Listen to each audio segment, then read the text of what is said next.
E a história do avião que levou o Botafogo para o Mundial está dando o que falar. O zagueiro Barbosa afirmou depois do jogo que a viagem foi longa, mais de 15 horas, o avião não era o melhor, era um avião fraco e isso pesou. Vamos ver se ele tem razão, só que é o seguinte também, né? Ficar arrumando desculpa depois que perdeu, aí é mole. Só que assim, ele tem razão em quase tudo que ele falou. O avião é um Boeing 767-300 utilizado pelo time de futebol americano New England Patriots. Tem 33 anos e pertence à companhia também norte-americana Omni Air International. E de acordo com o Planeta do Futebol, o jato foi emprestado por um amigo do John Textor, lá o dono do Botafogo. Ou seja, na teoria, um custo zero para o Textor e para o time. Só que aí já não faria muito sentido essa questão de economia, porque com tanto dinheiro que o Botafogo vem faturando atualmente... Mas é o seguinte, vamos lá, vamos dar uma olhada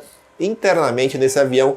Essa foto postada mostra a configuração 232, ou seja, 2 assentos de um lado, 3 no meio, 2 assentos no outro. Mas o avião na parte da frente é configurado para 222. É melhor?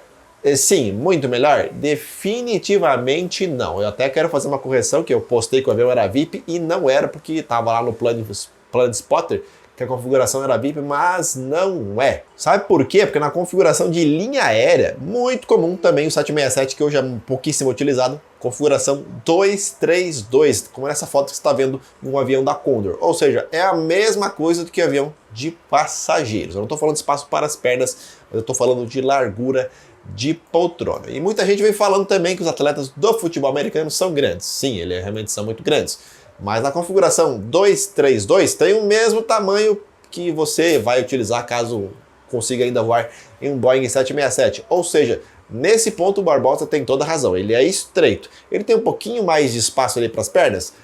Também não, por incrível que pareça. Os assentos na parte mais confortável, vamos falar assim, segundo relatos, foram ocupados por parte da diretoria do clube. Afinal de contas, os caras iriam jogar ali os 90 minutos, né? Então, eles precisavam de um conforto extra, mas não tinha nada de executiva, não tinha nada de configuração VIP. Assim, as poltronas não viravam cama. Como uma classe executiva em grandes companhias aéreas. Provavelmente devido ao fato do avião ser utilizado especialmente dentro dos Estados Unidos. Uma imagem com os jogadores do time do New England mostra que os caras são grandes, sim, são altãos. E provavelmente a viagem mais longa feita internamente durante o campeonato lá anual do futebol americano fica ali entre 4 e 5 horas, depende da... porque parece que é separado, né? Leste e oeste, então eles não cruzam o país toda hora. E o voo para Doha levou 16 horas, segundo relatos, devido a uma parada para reabastecimento. O avião, eu não consegui rastrear, tá bloqueado, no caso, o rastreamento dessa aeronave. O voo direto de São Paulo para Doha dura na média 13 horas e 22, já do Rio de Janeiro, na teoria, seria para durar um pouco mais, de 12 horas e 30, 12 horas e 40. Isso sem colocar, claro, a parada para reabastecimento que aconteceu, portanto, o voo demorou mais. E o zagueiro tem razão, que o avião não era o melhor e eu vou te mostrar opções mais interessantes. Bom, e o Textor economizou e por isso o Botafogo perdeu? Vai depender do seu ponto de vista. Se o Botafogo tivesse ganhado o jogo, o avião nem entraria na discussão, certo? Concorda comigo? Totalmente, não tem como discordar disso.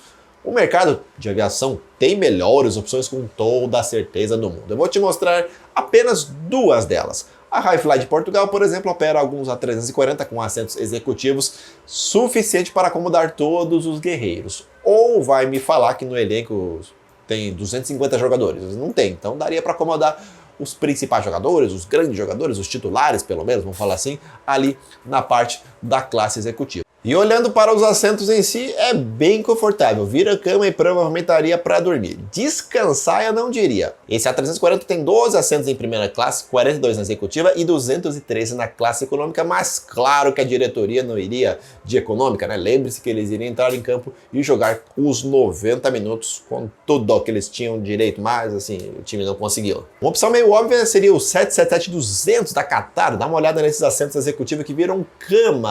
Acho que aí mesmo se perdesse, não daria para colocar a culpa no avião.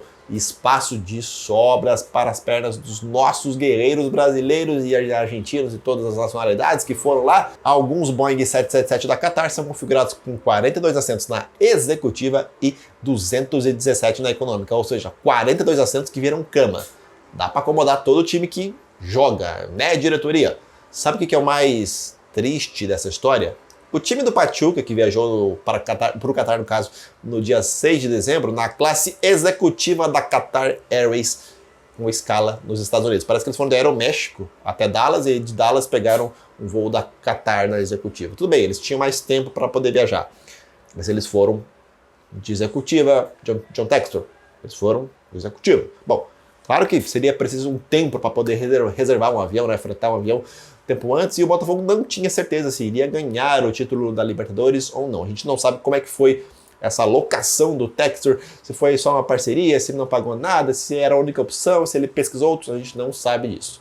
Gente, assim, mas com toda certeza teria outras opções mais confortáveis para o time do Botafogo viajar para Doha. Não tem realmente como saber se o Textor resolveu economizar nesse ponto um pouco, assim, pouquíssimo provável, ou se foi, também fez uma besteira enorme. E também, vamos falar aqui, falando um pouquinho de futebol, ninguém tá negando que o Botafogo estava mais cansado em campo. Eu vi o jogo, eu tenho certeza disso, eu vi com esses próprios olhos aqui. O time estava morto no segundo tempo. Mas também colocar a culpa no avião depois de perder, aí é moleza. O Barbosa em si não mentiu nas suas palavras, mas poderia ter citado que o avião não era legal o suficiente, sem colocar um pouco da culpa da derrota no coitado do avião, que tipo assim, tá, teve a sua culpa, dá pra falar que teve, mas não. Tanto que o próprio técnico do Botafogo falou que o time não joga bem e por isso perdeu e tal, ele nem pensou em citar o coitado do Boeing 767. E aí, o John Textor economizou, fez burrado, o avião influenciou muito? Deixa a tua opinião aí nos comentários. Mas fato é que o Barbosa, ele falou a verdade, e eu até quero me corrigir mais uma vez aqui, que eu falei que o avião era VIP, e de VIP não tenha nada. Deixa a tua opinião nos comentários, até o próximo vídeo. Tchau!